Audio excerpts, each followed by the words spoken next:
Hi everyone, my name is Gabriela from Tulip Art Designs and you are extremely welcome or welcome back on my creative channel here where I'm giving you watercolor sketching ideas, tips and tricks how to get creative in your free time. Today we are painting the Muscari.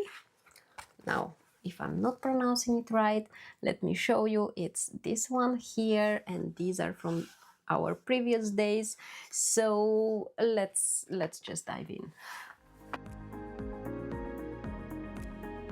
So before we start, you could see my nice spread here. I'm kind of in a blue purplish mood. And before I start sketching our Muscari,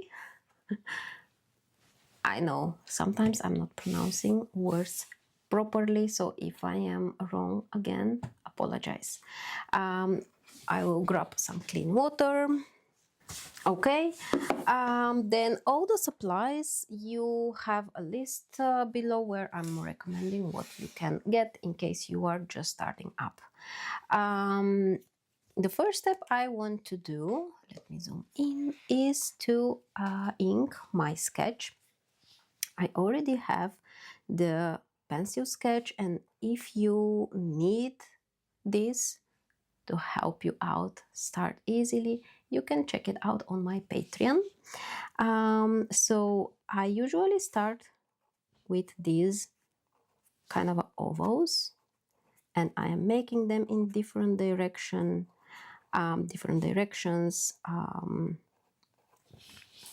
just like this. They have different sizes, and really I am not trying to redraw a realistic flower, but it's more to give the idea of what is it.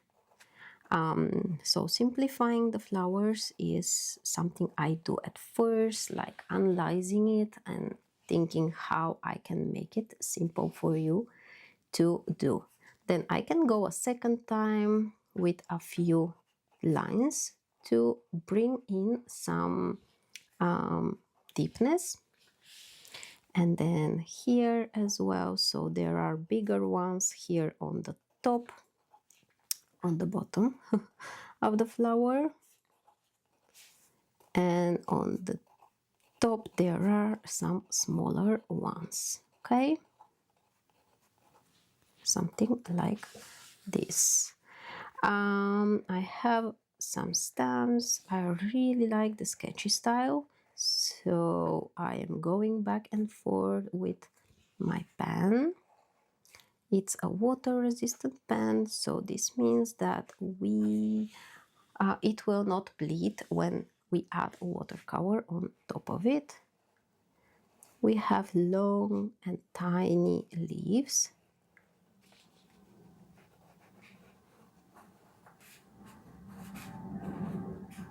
Like this. Here one small one. Let's add two long ones on this side. These flowers, I remember them in our garden. I think we still have them. The problem is that living in the Netherlands, sometimes we miss some things. But I believe we still have them. Okay. Like this. I will write the name of the flower.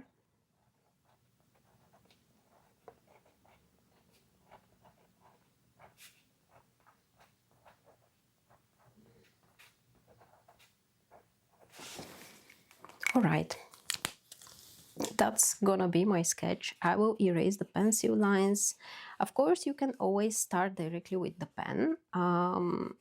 To be honest, I use pencil still just to make sure it will fit, and it's really to give me a little bit of starting point, a little bit of guidance, where I want to add something or where I want to make it bigger, smaller, you know, such things. Now, I don't have, again, purple on my palette. And you probably know that if you saw the previous sketches. So I'm usually mixing some. And what we are going to do, I first need more transparent purple, so I'm adding more water. I will fill my brush, will make sure that there is no dripping paint from my brush, and I will start making these brush marks, paint marks with the brush, just like this.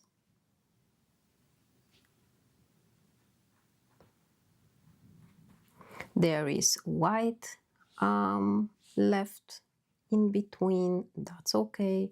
I try to follow my ink lines and kind of add brush strokes there, but if it doesn't work, that's also fine. I will take some darker paint and I want to make it more concentrated, so it will be more creamy consistency. And only with the tip of my brush I want to add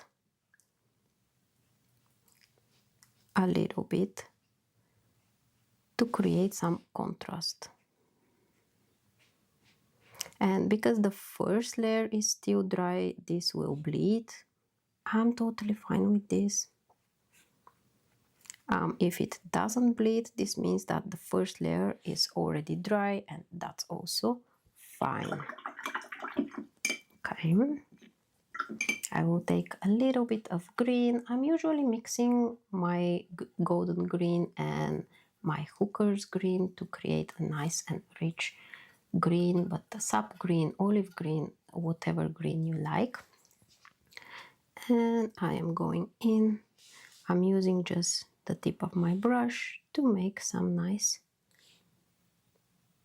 leaves. You can see that I am not stressing too much if I go out of the lines.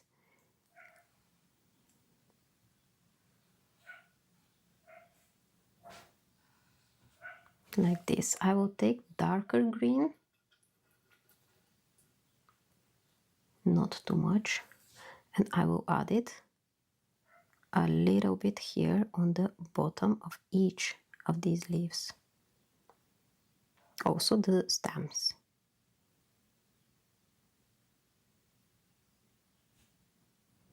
Okay, just like this.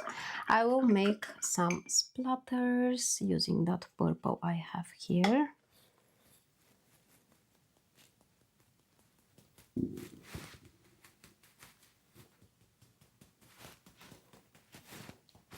Just like this. Now I want to make it dry to add some white highlights. If you don't have the heat gun, just wait for this to dry. Okay, now that this is dry, I want to add a few white lines, like contrast, like highlights, where I have the darkest parts of the sketch. And here I am adding just the same small ovals where I have darkest purples.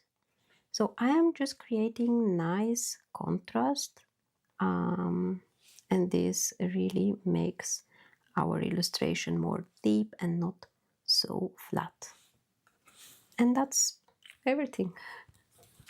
That was it for today. I hope you liked it and I hope you learned something. If you have any questions, drop them in the comments below. If you need the outline templates, they are available on my Patreon page, so make sure to check it out. I want to thank you for being here, supporting me, joining me on this creative journey. I hope that you are enjoying it as much as I do. Consider subscribing for my channel so you will not miss any of the coming video, and I will see you next time. Bye!